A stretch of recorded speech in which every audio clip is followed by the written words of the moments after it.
24-20. Sue me. It was 24-22. But the Broncos won on a walk-off field goal. And it looked just about like every single Buffalo loss this season.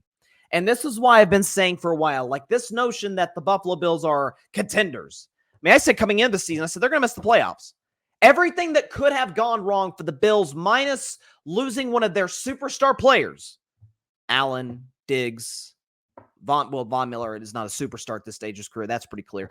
But I said Buffalo still has a terrible offensive line coming into the season. Still has no running game coming into the season. Both are true. Von Miller's coming off of an injury. Tre'Davious White has an injury history. Hate it for the kid. He got hurt. Matt Milano, they lost their starting linebacker. He's gone for the season. Oh, and by the way, they happened to lose the defensive coordinator in the offseason, Leslie Frazier. He just left the middle of the night. Nowhere to be found. So Sean McDermott took over the defensive play calling responsibilities, and Josh Allen has regressed in terms of his decision making. All of those were true coming into the season, and yet we're surprised why the Buffalo Bills are sitting here at 5-5. Folks, could have told you this coming in. Could have told you this coming in. And I will, all I will do, and I'll get into Denver, but all I will do is reiterate what I've been saying about this team for the last 6 months. Is Josh Allen, let's start with him. Is he a special talent? No question about it. He's got the best arm in the league. He has improved drastically. I've always given Josh Allen this, always on this show for years. I said he came into this league, barely completed 50% of his passes. Right now, he's north of 70%. Hats off to him. He's improved in that regard. That's what gives me a lot of hope for Anthony Richardson in Indianapolis if he's able to stay healthy. There's a lot of great with Josh Allen. And when he's great, he's like, you know what he is? You know what Josh Allen is or who he is at the end of the day? You know, I call Anthony Davis coin flip Davis. You know, I call him that coin flip Davis, Anthony Davis. And when he's great, he's really great. When he's bad, he's really bad. That, my friends, is Josh Allen. At his peak, 4 touchdowns, 5 touchdowns, somewhere in that ballpark. Think about games like earlier this season against the Dolphins or against the Raiders. That's some big games this season. But in his valleys, 4 turnovers against the Jets and 3 turnovers against the Denver Broncos on Monday night, including a bad, into the first half. I'm not sure what Josh is looking at.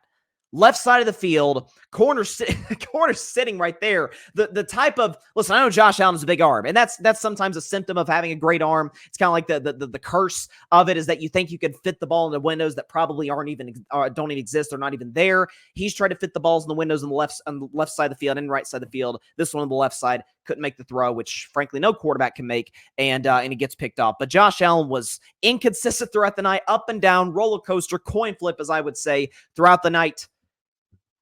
And it cost the Bills in the long run. Now, props to him, props to the Bills, a team that, as I mentioned, cannot run the football to save their lives. Last drive of the game, or their last drive of the game, their last offensive drive of the game, didn't get a single yard. Did not get a single yard on a pass play. You had James Cook running wild to get it started. You had Josh Allen running for the touchdown to give them the lead. And then Russell Wilson, props to him in that Broncos offense for getting the ball down into field goal range. And then you had the 12-men on the field incident, which we'll get into with Sean McDermott, and the Broncos walked it off. But this is what I've been saying about Josh Allen for a while. Is he a special talent? Yes. But again, we've seen special talents in the NFL. Josh Allen, I'm hearing him compared to Brett Favre. Well, sure.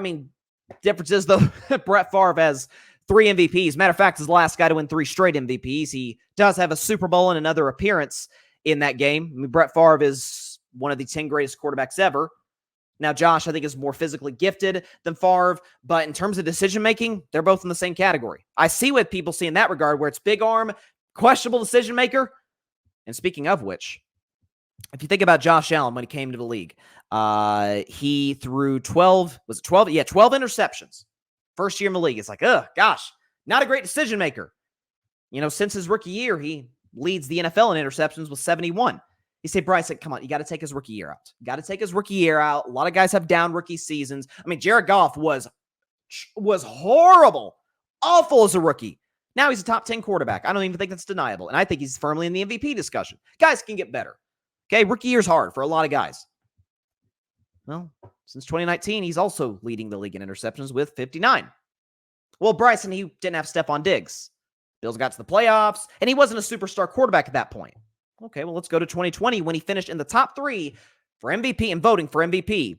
Since 2020, he leads the NFL in interceptions with 50. Since 2021, leads the NFL in interceptions with 40. Since 2022, last year, leads the NFL in interceptions with 25. And this year, leads the league in interceptions with 11.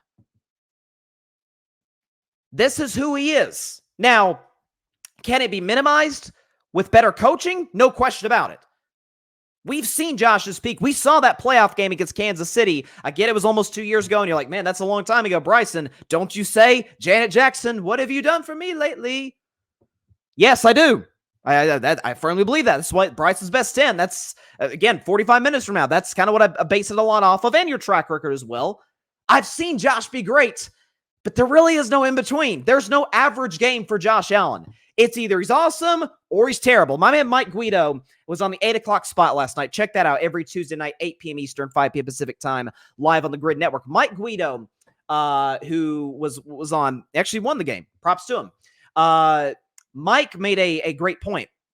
He was saying Josh Allen is almost always the reason you win and almost always the reason you lose. That's the case. I mean, we've seen Mahomes in the past play awesome and lose shootouts. Like, you can't blame a 38-35 loss on Mahomes. Like, we've seen that all those games against Brady. That game against Brady in the playoffs, his first year to start. Can't put that on Mahomes. He put up 30-plus points, threw for multiple touchdowns. He was great. Like, not every – but that's what you can say about Josh. Where it's the Buffalo offense is way too reliant on him and on Stephon Diggs. Doesn't have a running game to support him. Does not have an offensive line to protect him.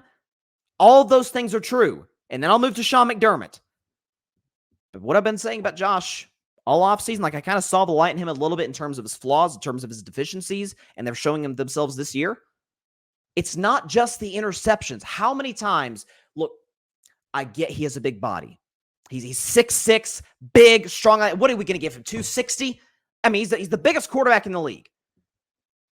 But oftentimes, what do we see with these bigger guys?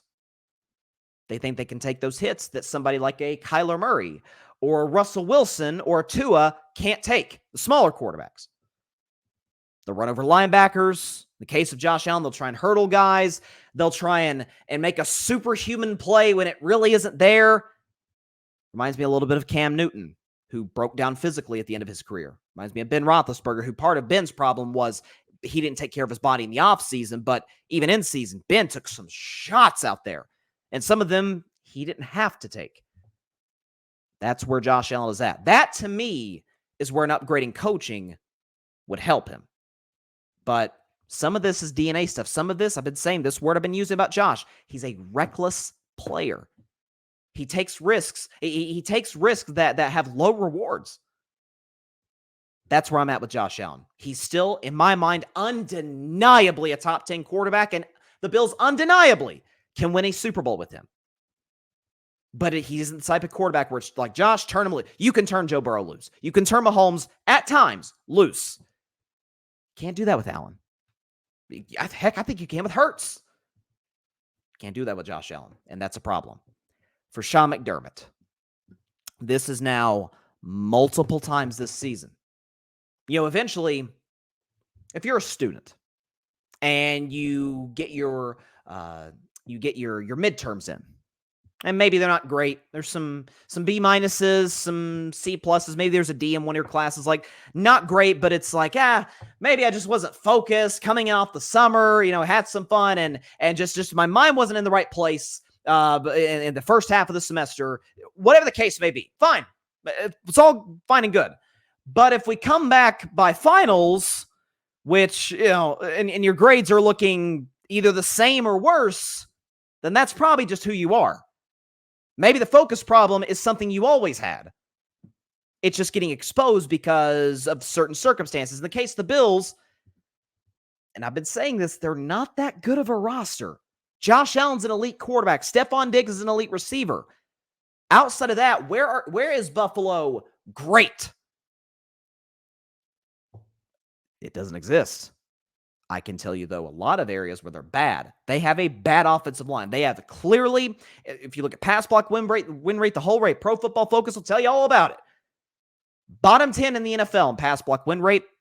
Bottom 10 in the NFL as an offensive line. Every time Pro Football Focus comes out their rankings, I mean, I've seen the Bills ranked at the bottom 5, bottom 10 right now.